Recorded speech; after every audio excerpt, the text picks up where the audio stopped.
puts up carbon emissions over targets. Please see suggested new rail routes to reduce emissions 14.6%.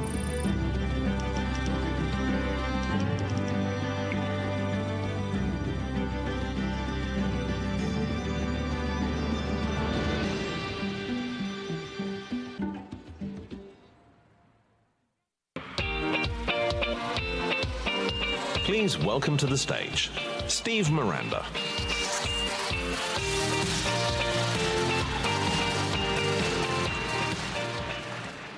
Thank you very much. Good morning, everyone. It's great to be here with so much energy from all of our customers and our sponsors and partners.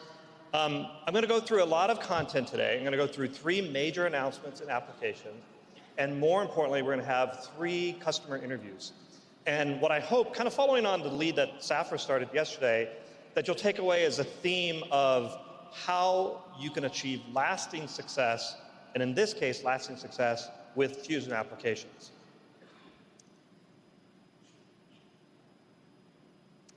Now, before I get started, I think it's important to start with some level of context.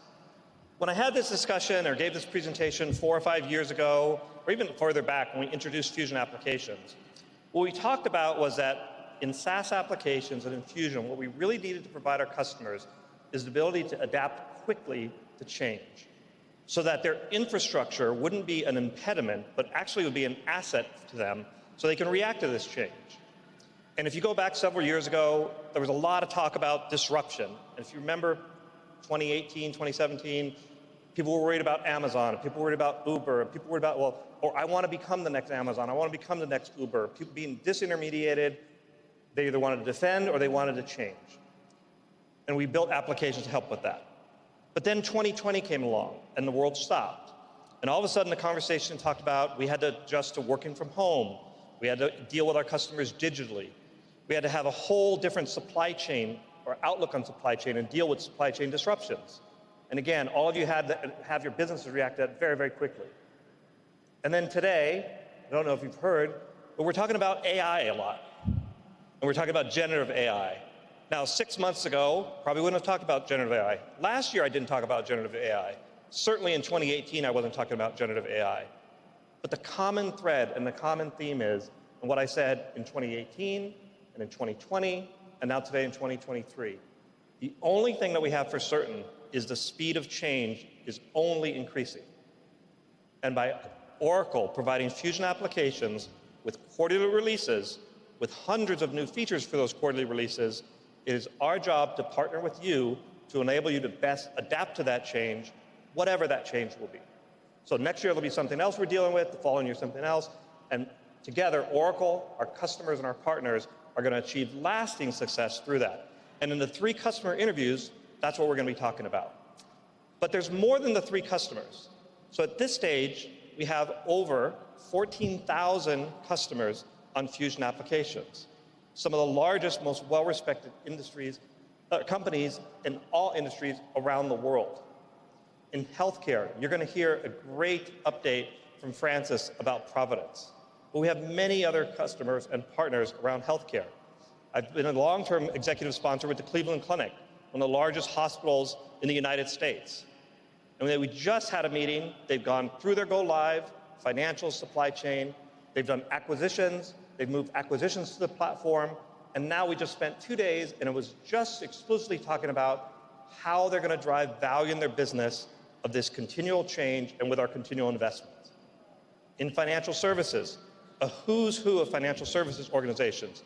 Last year, we had JP Chase on stage talking about their HR implementation. They went HR, they then implemented learning, they then implemented payroll, they implemented recruiting, and now in those steering committee meetings, the CHRO of JP Chase is talking to the team, and it's all about, hey, those 100 new features Oracle delivered, how many have we adopted? And when are we going to adopt the others? And what business value are we driving from those? It's all about driving business value and investments to drive business value. In telecommunication, again, a who's who of the largest, most well-respected organizations in the world. You're going to hear from KPN, Tatiana, later on in the presentation. We have those and professional services. Again, 2 steering committees I sit on, I'm pleasure to sit on, from First Republic and Arcadis. Again, implemented, multiple phases, go live, successful, and now talking about how do we continue to enable business change, adopting new features, and driving business value. And common in all of these customers, we're now talking about business metrics. What metrics matter to you? Is it cycle time? Is it converting leads? Is it days to close? Is it days sales outstanding? Is it automation of AP? And in every use case, driving business metrics, adopting new features, improvement. I can go on and on. In the gaming and hospitality, we have a great, tremendous partnership with all of our customers. Marriott, same thing, adopting from core HR, adding payroll globally, again, through the ups and downs and changes they've had to go through the pandemic, and now it's all about adopting brand new features and implementing change. In industrial manufacturing, the third customer we'll have up is Cohu. So Cohu will tell you their story in semiconductors and semiconductor equipment and semiconductor equipment testing. Complete end-to-end suite implementation. Now talking about how to adopt AI features, and improve their business. And then really a who's who across logistics companies. If you ever had a package delivered to your home, it's very likely coming from a Fusion application. DHL, FedEx, UPS, and many, many more. So that just gives you a little bit of context for our customers. Now, how do we do this and what do we really focus on? And this really hasn't changed. Our continual strategy is we want to provide you everything you need to run your business. Everything you need, whether it's Oracle provided, industry-specific applications, or in fact, partner applications. And I'll cover all three in this presentation. We want to drive innovation that matters. Again, going back to those steering committees, we're no longer talking about, well, what do I need to go live? We have many, many, many customers who've done that. It's driving what is your business problem, what business metrics matter to you, and how can we partner together to take the latest in technology and deliver business success. And then our commitment to customers. And I'm going to talk with our individual customer interview to explain what we mean by that. So what do we mean by everything you need? Well, it starts from the complete suite of applications. The Fusion applications, everything from our customer experience application, sales, service, marketing, everything you need to touch the customer, to generate new leads, to bring new customers to your business. Through to the supply chain, order management, supply chain, manufacturing, planning, inventory, warehouse management, and more in supply chain, on through to the billing and the financials, core HR, including consolidations and EPM, and then with the backbone of HR, payroll, benefits, complete end-to-end. But in addition to the end-to-end Fusion applications, more and more integration with industry applications. So we talked about last year integration between Cerner, and this year in all of the keynotes from HR, CX, supply chain, and financials, we talked about the integration and brand new features we've delivered between Fusion and Cerner. And that'll be a continual theme for all of our industry applications, delivering between what is traditionally a horizontal application set to give you end-to-end business processing. That's the top of the stack. The bottom of the stack is Oracle is the only application vendor that is both in the application business and in the technology business. And you can hear, for those of you who are technical, Clay, McGurk, and Juan Loaiza are on later on today, and they will give you all the latest innovations in technology. For you, the SaaS customer, in your SaaS application, the good news is you don't need to worry about that. You get it automatically. You get it for free. You get it included. What do I mean by that? Every single one of our application customers, except for our US federal, which is a federal regulation, all of our commercial application customers have now migrated 100% to our OCI infrastructure. What does that mean to you? That means you have a brand new data center. You have brand new networking. You have brand new storage. You got a brand new version of the database. You got a brand new version of the operating system. You got a brand new version of the tools that underlies that. You get a faster application. You get a more secure application. And what you used to deal with in terms of technical debt, if you run an on-premise application, you don't have to worry about that anymore. You're on the latest and greatest. And so everything, when you hear autonomous database is getting better and faster, when you hear OCI is getting better and faster, when you hear about, hey, we have security updates at a variety of layers to ensure, that all comes automatically to the SaaS customers, and we built and we engineer it that way, and that's for all of our customers, all of those 14,000 I talked about. Now, we're extending everything you need, and we're extending that leverage of the technology stack into AI and artificial intelligence. Now, a couple years ago, I talked about Fusion applications, and we had things called AI apps. And in fact, we've been using AI or machine learning in the application for several years. You've had applications like IoT and supply chain. You had supply chain planning, which is effectively an AI application in itself. We use it for document image scanning. So if you scan images, we do character recognition, and we use machine learning to improve the character recognition. We have machine learning on audit capability to detect suspicious transactions in finance to help and facilitate your audit. But at this conference, we're announcing a brand new set of generative AI capabilities. And Larry talked a lot about how different this is and how differentiating this is. And again, what we're announcing today is not a partnership, it's not a roadmap, it is over 50 new features across the suite available to 100% of our customers in the modules you already have and you use today, which will be available over the next 2 releases. Let me give you some examples. And when I say across the suite, CX, HCM, financials, and supply chain. In CX, we use generative AI to assist authoring. So whether that's be in service agents to respond to questions from clients, it could be to generate knowledge articles for service, it could be in terms of field service recommendations, we can use it for sales reps to help generate proposals, automatic AI generation, press the button, the AI generates the text on your behalf, human reviewable, and go forward. This is some of the 50 use cases. These are in CX. In ERP, we use what we call a whole host of AI capabilities and generative AI capabilities around summarization. So features we call management reporting and narrative reporting. You can take reports, financial reports, balance sheets, income statements, AP trial balance reports, any report, and you can have Gen AI summarize that report for you. Summarize it in text form. So you have your report that the Fusion applications produce, but now Gen AI can supplement that report with a textual summary, including areas that you should look out for to make your job in terms of reviewing reports, in terms of getting the importance reports, that much easier. In supply chain, we've added generative AI in terms of item descriptions and also in terms of suggestions for supplier negotiations.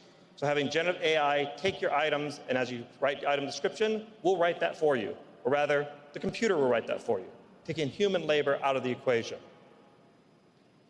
In HCM, we've had a number of areas to have Gen AI. In recruiting, you could have Gen AI that will have the qualifications. So if you have to do a job post, you want to put, well, what's the job about and what is the qualifications? You need 3 years experience, you need a college degree, you need to be able to have certain, Gen AI can generate that for you. Oftentimes we have survey questions in terms of HCM, you generate surveys going forward. So that's a sampling of the 50 use cases that are going to be delivered today over the next 2 releases. 100% of our customers get them automatically through your SaaS updates, included in the products you already own. Now, what I'm most excited about Gen AI is I think this is just the beginning. We get today, 80% of our features come from ideas that our customers post to us. And what I see happening already is now that we've given you a sample in different areas, hey, here's what we can use Gen AI for, here's what it's good for, here's how you can use it.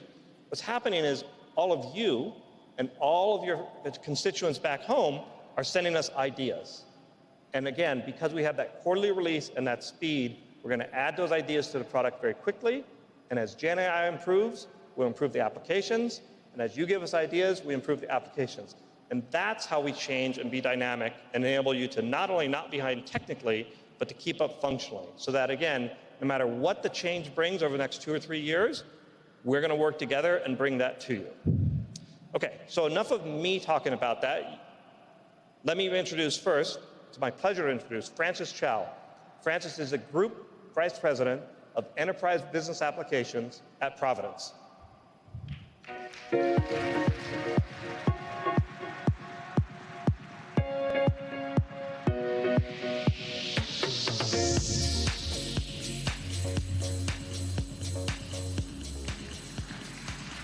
Hi, Hi, Steve. Good to see you.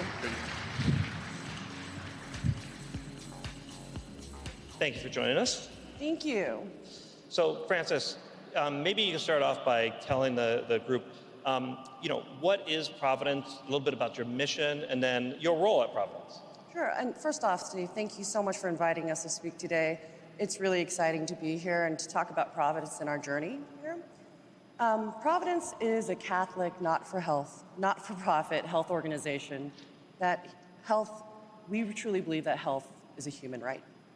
And we believe that everyone should have the access to health care regardless of their ability to pay. In our legacy of 165 years of investing in our communities, we invested $2.1 billion into community benefit programs last year alone. We focused on free and low cost, uncompensated, and subsidized care. In our mission to serve everyone, Providence has grown to a $28 billion organization across 7 states, 51 hospitals, and over 1,000 clinics with 117,000 caregivers. I've been entrusted to run our enterprise business applications across finance, supply chain, HR, and also workforce management systems. And over the last 4 years, I've led our ERP and HCM cloud transformation with a lot of our business leaders that are here today with me. That's great. Now, I talked a little bit about the change, and obviously we saw the change that everything stopped in 2020 pandemic. You guys were literally on the front line of that. Can you tell us, in spite of that or included through that, Providence dealt with a lot of stress to some, and helped us all. Why did you decide to change business processes? What type of changes were you looking to make? What were you hoping to achieve from that? And why did you decide to go forward, even with a lot of other things happening in the world, and obviously more important things going on in terms of what you were trying to do as your caregiving? But what was it really the push to change processes, and what were you hoping to gain? Well, like a lot of healthcare organizations, we grew a lot through mergers and affiliations, and that resulted in disparate processes, disparate technologies. Our technology was outdated, so we had really limited ability to scale quickly, but also take on innovation, right? So when I think about our manual workflows with limited controls, sometimes no controls at all, it really hindered our productivity, right? So our organization had to take a step back and think about where we wanted to go. We didn't know where we were going to go, but we knew that change was coming, right? And I think that's what I'm most excited about where we are today, is we took on this program. It was 3 years. It was a long program, but pretty quick for what we put together across. We implemented all financials, all supply chain, all HCM, EPM over 3 years. And where we are today is exciting because when I look at it, our ERP technology is no longer a hindrance to where we're going to go. It's now really an enabler for us to look at our business processes more closely, our practices, our policies, and really focus on that for optimization. So it's pretty exciting for us right now. So let's rewind history a little bit, because there's some in the audience that are in the same spot as you. There are others in the audience that are maybe even at the beginning, or maybe even deciding, do I want to move to the cloud? So can you take us back to the beginning, and what were some of the things that you looked for, and why did you choose Oracle at the beginning? I remember this journey when we were looking at our systems and where we wanted to go. And I remember thinking, when I looked at these vendors, knowing that we wanted to innovate and modernize our cloud ERP, I was thinking, which vendor do I want to marry? Because this is a commitment, right? We don't change ERPs often. The reason we looked at Oracle and where Oracle really differentiated itself from other vendors was you guys had beyond just the core functionality. It was the completeness of your solution. So as we look at core ERP functionality, whether it's GL or fixed assets, we wanted a vendor that truly had a complete solution that looked at stuff like demand planning or supply planning, grants management, talent management. So that was a huge differentiator for us. I think the other thing that really stood out for us with Oracle was, I think you said it well earlier, not only were we looking at a software vendor, we knew that we were going to get technology innovation pretty quickly going with Oracle. And so we actually were a part of that OCI Gen 2 move, and one of the most impressive stats that we had is a lot of our extracts, our processes, reduced processing times by 25% to 70% with simply this Gen 2 migration. Yeah. I wish I would have known a little bit about that background. I'm going to go off script for a minute here. Don't panic. You promised me you wouldn't. Well, just for context, I think it's important for context. So I wish I knew this 3 years ago. So a few years ago, when they were making the selection process, I flew up. We had a demo day. I entered the demo day. There's a bunch of people in the room, and in the very front row on the right side, I still remember it like it was yesterday, was Frances Chao. And Frances, I gave my pitch, and she grilled me. So it was, yes, it was a little bit like a marriage, a long-term partnership. But boy, so we've gone from that, that intense conversation to the success today. So in that intense conversation, large implementations, there's always some challenge, whether it's data from the old systems, whether it's controls, whether it's process change, the system or the software, a variety of challenges. Can you just describe, what was it like? How did the relationship work between Providence, your partners, and Oracle in the tough times? Not when things are going great, but when, hey, we've got a problem, we got to work that out. Yeah. I'm not going to lie, Steve. Oracle is a big company, right? It's extremely difficult to navigate for your customers. And so, yeah, at the beginning, figuring out who we needed to go to for what was challenging. But I know as we got closer to go live and we started facing a lot of our problems, what I really appreciated the most is everyone came together and you could not differentiate who was Oracle or who was our SI from Deloitte or the business or IS. And it was truly an army that Oracle brought. I think what was important for me at that moment was everyone was committed to our success. And I'm not sure if we decided to take on this ERP program during an unprecedented pandemic, which really drove our organization to come together and unite. And I appreciated our vendors understanding that. And so our partnership with Oracle was great, our partnership with Deloitte was great, and everyone worked together that when we got on calls, we didn't even know who was from what organization. So I joke sometimes where a lot of folks say it takes a village to raise a child. I just had a daughter recently. I think it takes a village to go live with an ERP successfully, and so that's what we had. Great. Okay, so I don't want to miss anything. So you're live, full suite, financials, projects, assets, grants, procurement, inventory, core HR, including benefits, payroll, talent management. In that suite, pick some of it or pick all of it. What are some of the benefits you've seen so far? So I knew you were going to ask me this question, right? And I thought about it a lot, and there are a lot of different operational metrics that we do see that we're trending positively. Because I think we talked about it. It's like, what did you trend prior to go live? What do you trend now?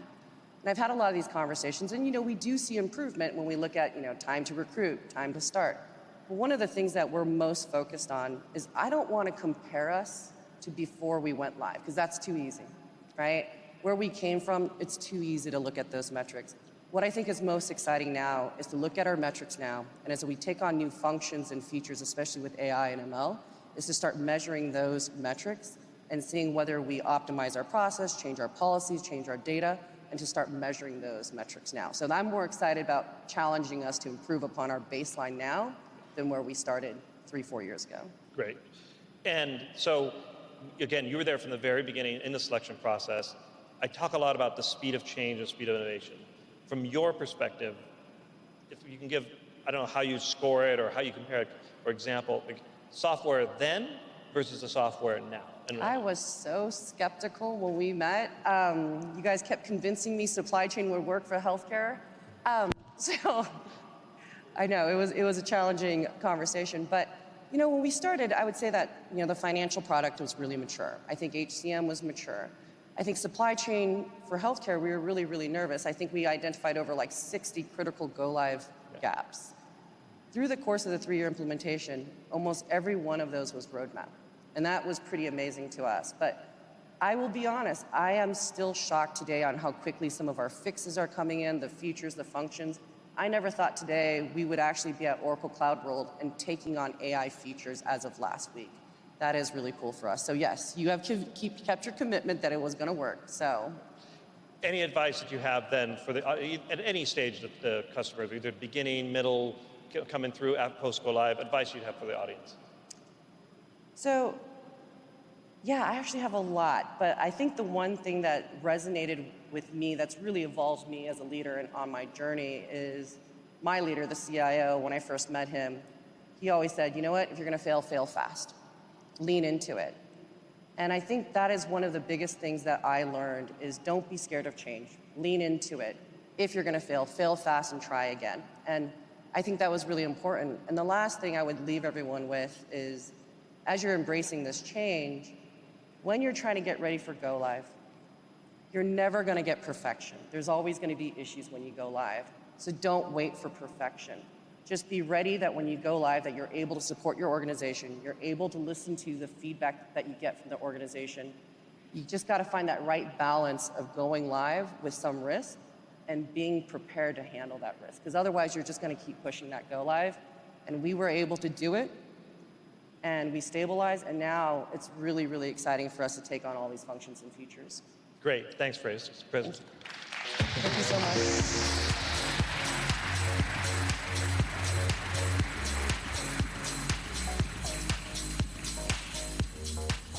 So when Frances says she was skeptical at the beginning, trust me, I was there. She was very skeptical at the beginning. But for those of you, I think it's a good representation. I meet with a lot of customers and say, hey, we're just starting, and one day I'm going to be up on stage at CloudWorld. So Frances was one of those. We'll have many more of you next year. Okay, next big announcement, an innovation that matters. Last year, we introduced a new concept called Oracle B2B. And the concept was very similar to what I talked about with industry applications, that we don't want to just stop in what was traditionally in ERP, but we're going to extend to industry applications.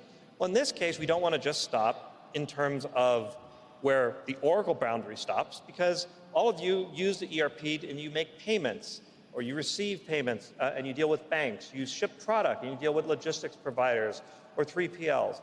And all of those organizations are on the cloud with APIs. And all of you are on the cloud with Fusion applications. So last year we announced a partnership with JPMorgan Chase and with FedEx. And we've delivered that capability to do expense reporting, touchless expense report. In fact, if you see me afterwards, I'll show you the credit card. I don't think it's in the budget to buy everybody a drink, but I'll buy some of you drinks, and I'll show you a real live demo of how it works, integrating directly to payments, a complete touchless expense reporting system. We've got over 50 customers who are now adopting that in early adoption mode. We've completed the work with FedEx. But as I promised last year, we are extending that partnership. And I'm announcing today, we've extended that partnership to now include Mastercard and HSBC. And the Mastercard HSBC partnership will have all the same connections that we had with JP Morgan in terms of payments, in terms of expense reports, and in terms of touchless transactions. But one area that we're very excited about to have Mastercard and HSBC on board is something called a virtual card. So a virtual card, in simplest terms, essentially all of us today use our credit card. Very, very seldom are we writing checks. Those of you who are around my age, you're probably used to pay your bills with checks. Pretty much it's gone away. You're using credit card for just about everything. Why do you do that? You do that for convenience, you use it for easier reconciliation. Why do your suppliers want that? Or why do you want consumers? They get immediacy of payment going forward. However, in our businesses, using a credit card or a virtual card is very, very seldom used. It's used for expenses, but not really for B2B transactions. So why is that? Well, in business and for B2B, you don't just have a single credit card and a credit limit, you're buying things. You have things that are more associated with a purchase order. So you have approval to buy something from a given supplier, from a given amount, a given time period for a given good or service. And what you need to have then is that definition. And that is essentially what a virtual card is. It's an agreement with the financial services provider to provide you a very specific card for a very specific purchase, very specific supplier, and a specific amount. So it can be approved. So what is the problem? Why aren't businesses using virtual cards more? Well, you essentially then have to have this connection to the bank and give a bunch of information. Well, what are you going to buy? Who are you? What's your credit? What are you going to use it for, et cetera. If only there were a place that had all that information. That's Fusion ERP. So we've got the Fusion ERP information. We know what the purchase order is for. We know your suppliers. We know your credit limit. We know what you're buying. And we have a direct connection to HSBC and Mastercard from our cloud to their cloud. So we removed all of the friction in getting a virtual card. And then by having the virtual card, you, as the buyer, get all the benefits that you as a consumer get for using a credit card. You get automatic card payment runs, you have credit float, you have better fraud protection, you have ability to have financial rebates from the card companies. If you're the seller, you get early payment for straight-through processing, automatic remittance reconciliation, and all of these transactions that are automated today. Or if you're a Fusion customer, you issue a PO to another Fusion customer that then has an AP invoice that goes to a bank and a bank statement, and then it gets shipped through FedEx or through another logistics provider, and you have a tracking number, and then you have a bunch of people that do that reconciliation. All of that end-to-end through integration and automation as part of the Oracle B2B network. We announced JP Morgan Chase and FedEx last year. We announced HSBC and Mastercard this year. In between, we've had tax providers, we had other financial service providers, logistics providers, and we're going to continue on this pattern. Because just like in industries, we are an ERP application and a CX application, HCM. We're going to expand that into industries.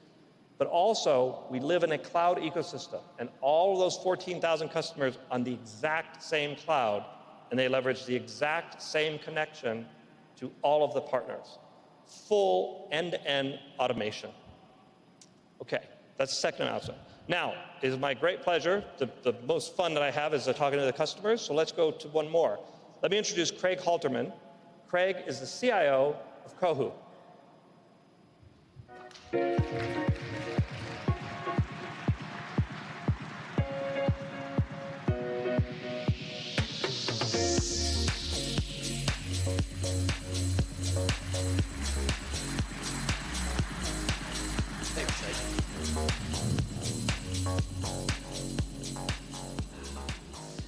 Thanks for joining us, Greg.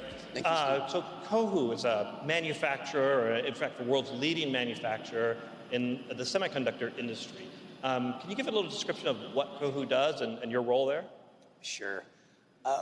The CIO role is what I joined Cohu for in 2016. Now, the role that was 2016 is not what I'm doing now. The digital transformation that we've gone through for the last 3 to 4 years has actually changed what I do in the composition. So when I joined the company, I spent more time dealing with operational issues. I dealt with application support.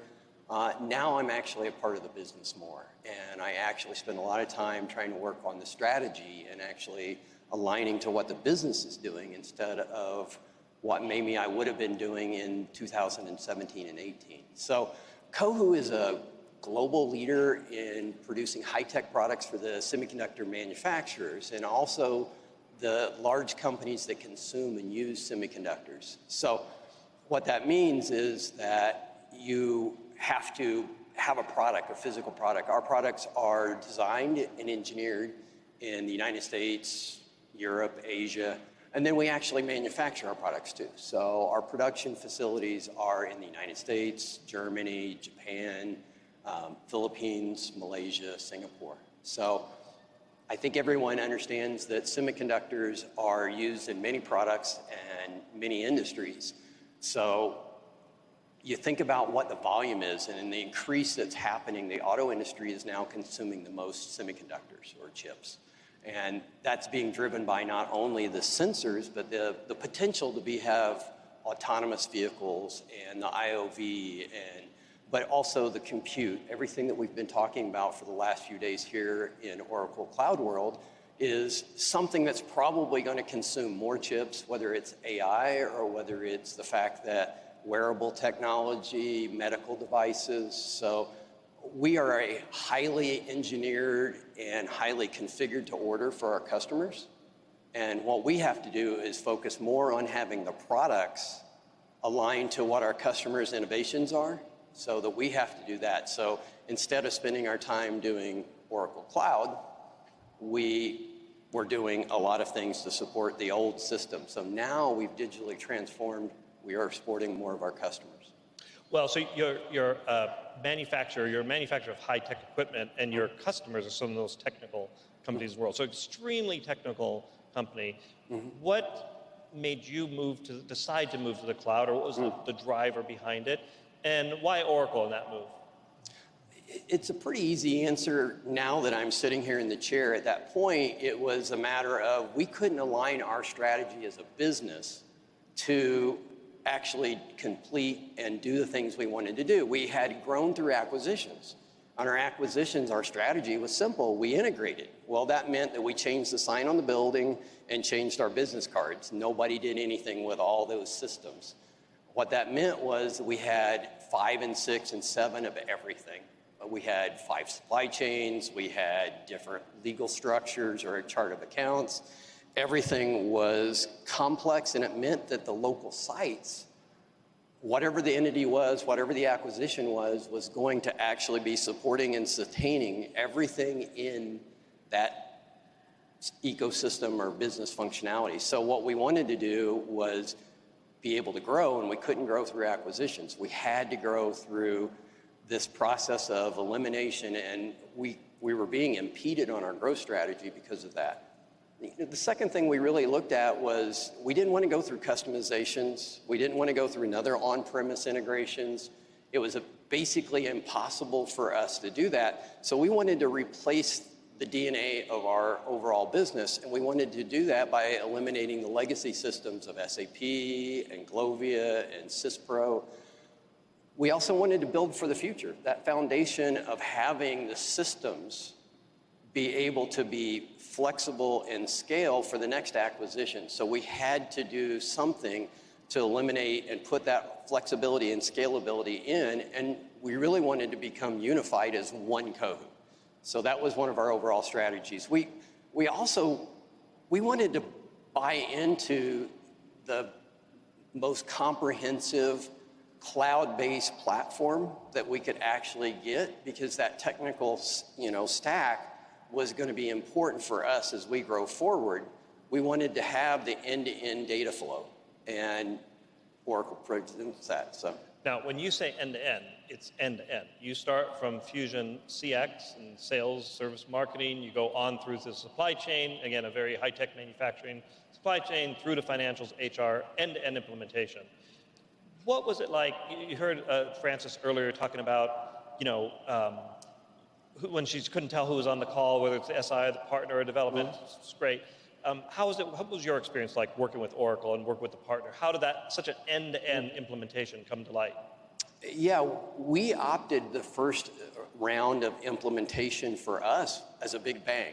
And we did that because we talked ourselves into not doing a big bang at first. And the answer kept coming back to the same message, which was, if we're going to be able to deliver this, and if we're actually going to be able to get out of all these customizations and integrations, if we don't do a big bang, we're going to go build more, and we're going to have to sustain more, and our budget's going to double. We're going to elongate the schedule, and we add more risk, and that's what we didn't want to do. So we opted for that. We went live with everything from, we even take our CAD and mechanical drawings and pump it to the front side on the PLM, and it goes through the whole supply chain, ERP, all your accounting, but your EPM, your CX, and all the other things that support the business.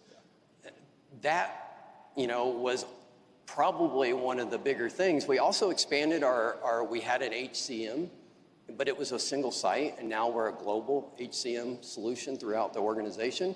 But the success of the project's basically only because Oracle and Inspirage brought talent and technical skills to the solution and provided that for us. We would have never been able to do this by ourselves, and it became a marriage, a relationship that we will sustain and will continue. So it is rather ironic that the fact that you're a very technical company, you have a lot of technical talent, it was almost harder. You had to kind of self-discipline a little bit more. Don't build things, let's get out of the box going forward. Now, across that broad portfolio, similar to what I asked Frances at the beginning, you guys have been on a long journey with us, been live for quite some time, but what are the changes you've seen in the product, either at purchase time or maybe go live? Like, what's been important to you as far as the evolution from the product perspective and delivery?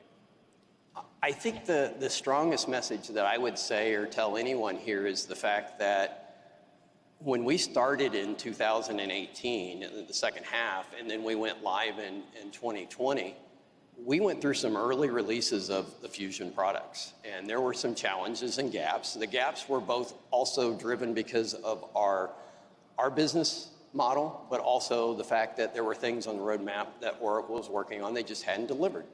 And through those challenges, or maybe those early releases, the way I would say it is, it actually strengthened our partnership, because we learned to listen to the ideas, the technical options, and ultimately solutions have happened.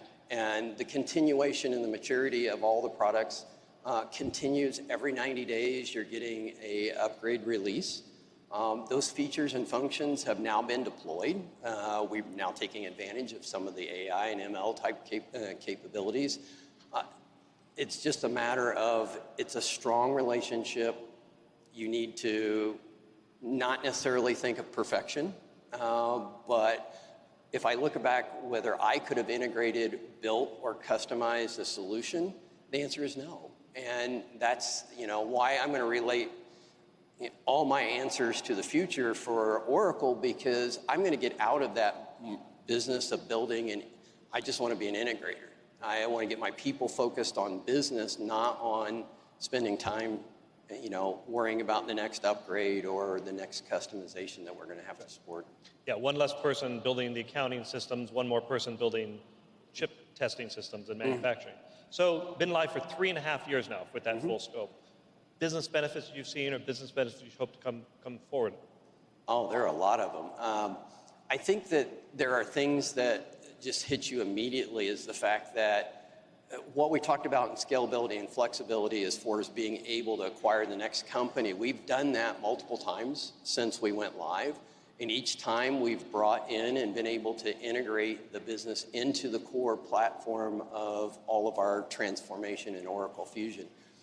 It's going to continue. We're going to continue to buy and acquire.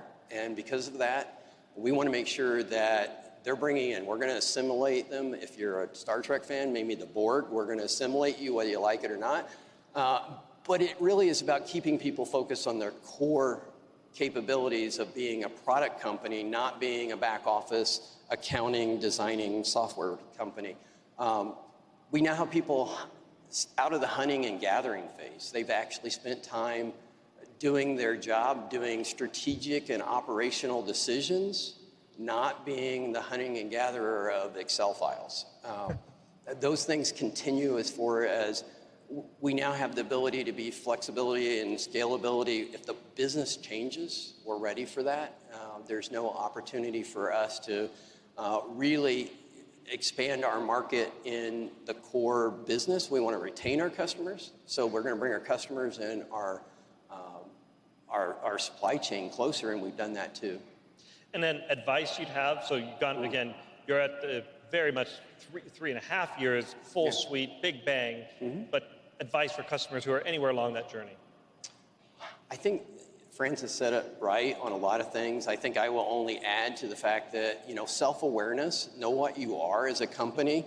Do not have a false impression that you're going to be able to do anything different than what you were in the past, or know your data. Understand what your processes are. We had to use the system to be a catalyst to actually change and align and do things. Work to the capabilities and strengths of Oracle Fusion. Don't believe that you have to support status quo and contain all of your systems of past, product of records, or whatever you might want to call them. Move it forward. Look for the future and the success. Great. Craig, thank you very much. Thank you. Appreciate it. Thanks, Steve.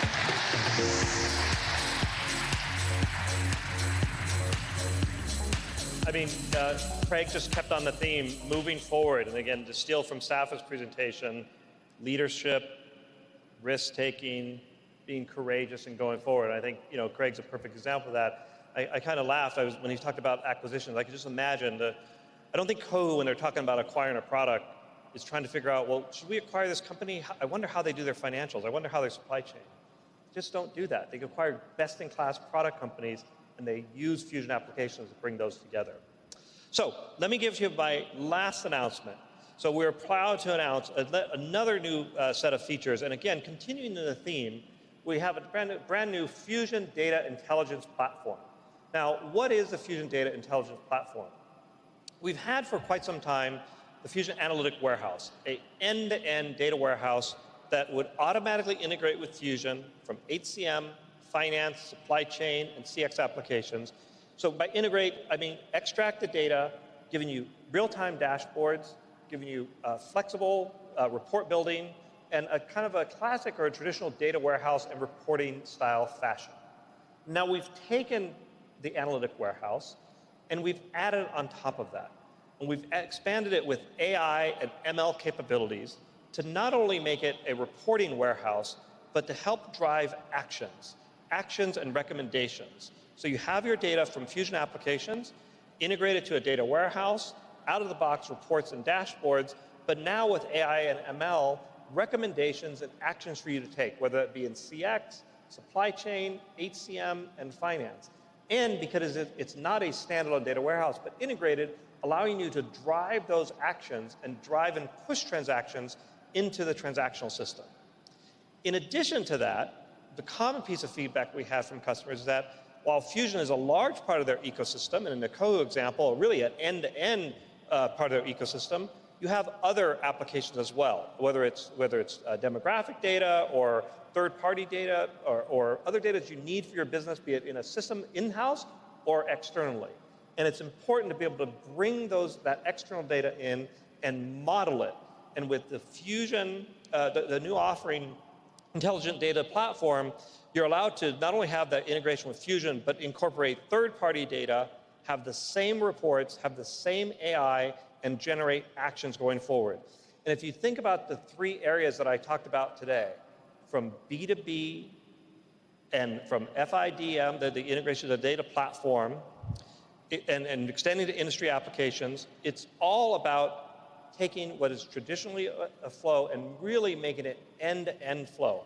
Expanding what you do today, providing more and more capabilities to enable you to automate more and more of your business functions. Now, before I introduce our final customer, I also want to say is we produce hundreds of new features every quarter in every product area. I gave you 3. Please attend and listen to in financials. There's been great work in terms of financial reporting, a lot more details around B2B transactions. We've done a tremendous work in healthcare. In supply chain, a lot of advancements in procurement, brand new UI in procurement, again, more healthcare capabilities and other industry capabilities, and tremendous progress in manufacturing, including process manufacturing. In HCM, last year we announced a host of new features. This year we have HCM Grow and HCM Celebrate, and continue to drive efficiencies in payroll and automation. And in CX, end-to-end marketing generation going forward, and all of those, meaning marketing to sales to generate leads, and to track those leads into actual sales activity, not just tracking marketing activity, but an end-to-end engineered selling process. So I just touched the surface of all of those, but you should really, if interested, dive in, and we have sessions for all those. Now, with that, it's my pleasure to introduce Tatiana Sumina. Tatiana is the Executive Vice President and Program Director of Oracle Cloud at KPN.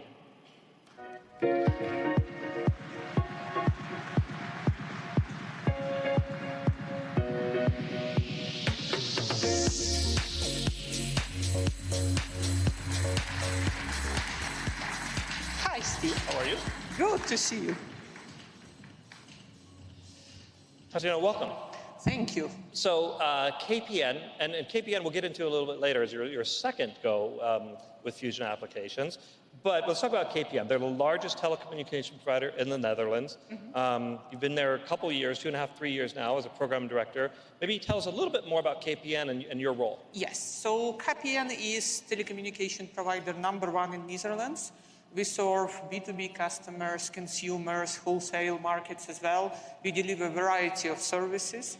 Netherlands is a relatively small country, but it carries the title of being one of the most connected countries in the world.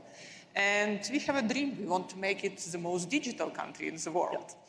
I oversee transformation of internal processes enabled by Oracle Cloud, and this contributes to our digital agenda. We really want to be digital for our customers, but we need to be digital inside.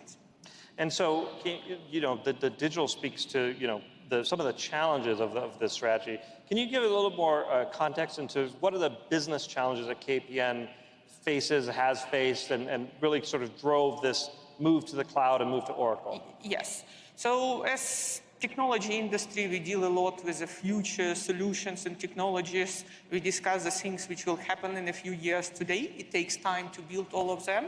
And for sure, we look ahead, and at a certain stage, it becomes clear that complexity or legacy might hold you in the pace how fast you can catch up on technologies, how fast you can innovate and deliver the services, and it might also bring unneeded costs which can be optimized in a future perspective.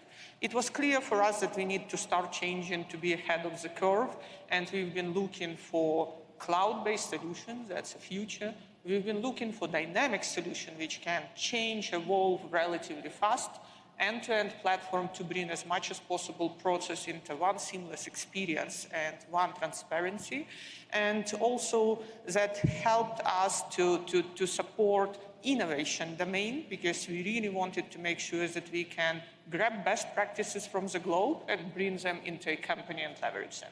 So it's interesting, very similar to what Cohu said, just making sure that as you needed to change, you needed to innovate, the systems couldn't be an impediment, had to be an asset for you, not a blocker for you. And why Oracle was part of that? What were the driving factors that had you choose Oracle? What kind of stood out at the time? As I mentioned, cloud for us is not a discussion. It's out of the table, it's defined. We've been comparing various suites, and our strategy was to have as much as possible end-to-end coverage of our processes. Maybe to give indication, we brought $2.5 billion spent into one platform. That's the resources what we manage annually. And we wanted to make sure that this can be brought into a seamless experience. There is end-to-end traceability, and there is a solid data background for AI. We are betting on AI as well. Yeah. Now, let's go back. And let's go back even before KPN, because as I mentioned at the beginning, you've actually done 2 implementations now at 2 very large telecommunication companies, KPN being your second. When we started, or when maybe we first met, what was your view, or what do you think the software was then? What's the software like now? Can you describe for the audience a little bit of the speed of change and how it's been important to your organizations? Yes. So we met first in 2018 here, and when you meet Steve, you probably have trouble. And we were preparing for go lives with template, and I had in the pocket more than 50 blocking gaps. So it means you cannot go live until you find something out. And we had a meeting, and I was betting, okay, we will figure out 3 or 5 what we do. And you told, no, we go through all of them to make sure that they are progressing within the organization.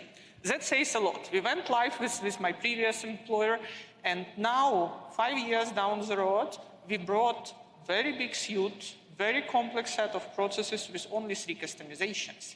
The product have changed. I think that it became more flexible. Now there are some choices in configurations what you can make. It got more best practices, and here, in some cases, we even learned from Oracle, oh, that's the next bar, how we should do the things. It's evolving. And that's probably my personal observation. It changed a lot. It's 2 different products. Yeah. So 50 gaps at the initial, and for those of you in the audience who haven't gone live or haven't chosen Fusion, you don't have to be skeptical or bring me 50 gaps. I can still have you on stage. Just be, you know, it was another rough meeting. So we had 50 gaps, we went through them, gone live, actually gone live at a couple very large multinational telcos around the world, very sophisticated business and supply chain. Now that you're live, supply chain, finance, some of the benefits you start seeing and some of the benefits you hope to achieve at KPN, business benefits. Yes. I would say there is one benefit what people rarely recognize, but I want to bring it first, is a change of mindset of people who are now dealing with these processes. Here, I should compliment the team which is sitting somewhere here. I think that they removed multiple boxes, so we are not thinking in the boxes anymore. And I think that now they are the most precious asset to drive it further. For sure, beyond this, we have some pragmatic business-related benefits. Simplified IT landscape, so we are retiring almost 80 applications. IT team fight it heavily to make the simplest possible set of integrations. We are half of integrations compared to what we started. And in business, we have much better insight on each and every euro dollar we spent across the company. We have fantastic transparency and digital support to our employees, which are our core asset. And we get some first benefits already. We are 5 months after go live, and first financial things are becoming visible. So it's interesting. I mean, you point out something that I probably should have included in my opening points, because it really is the key. Why is it that we want to extend these business processes? You have half the integrations you used to have, and you have better visibility of the data. And that is actually not two separate things. They go hand in hand. When you have these integrations, it's really difficult to get insight into data because you got data here, you got data there, you bring it together, it disagrees. You cut your integrations in half, implement a whole business flow, you get better visibility and better transparency. And there is enormous uplift in data quality because you forced us to look at what we have in all other applications. Now the data set in this new platform is much better, and we are open to discuss AI. It would be almost impossible to do it with the old legacy applications. We've been on time. Yeah, and again, you've been now through this journey a couple times from selection, you've gone through implementation, including, as you say, business process change and changing the boxes, if you will, even roles changing and role responsibilities changing. Advice you give to the customers at any part of the journey that you see? So, two critical points. The first one, use technology as catalyst for your transformation. It's all about whether you transform. You cannot just bring technology or a product and feel better and feel really good. You really need to rethink your business model together with this product. It will enable you to do much more in a different manner, and that's where the value comes. That would be one recommendation. And second, such programs never come as contractual relationships. So it's partnership. It's very easy to say, oh, let's start in partnership, but usually it starts with decent share of doubt, decent share of concern. But if all parties are focused to bring it into a partnership, then you will succeed. And for us, it was really true partnership between KPN. We looked pretty often in the mirror what we had to do differently. We had great support of Deloitte team helping us with the transformation, helping us with some choices what we need to make as a business. And we had Oracle team advising us how to use product better, how to do configuration. And despite big concerns at the beginning, how we will deal with global Oracle, that's always scary, we had Lighthouse program, we had customer success managers who knew how to find the right people, and they were available for us. So that's magic power of Oracle. When you get the right expert, you have your answers, and you can find this right person via right channels. So that's probably the key advice. Well, it's been a pleasure. When Safra has talked about courage and leadership and risk-taking and embracing that change, you know, I've seen you in action now a couple times, and it's just tremendous, and we want to thank you again for joining us. Thank you very much. Thank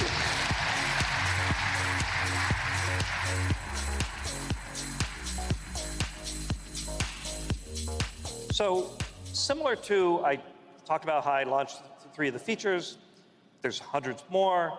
You saw 3 customers. Well, in fact, there are thousands more customers. We now have over 5,000 customers.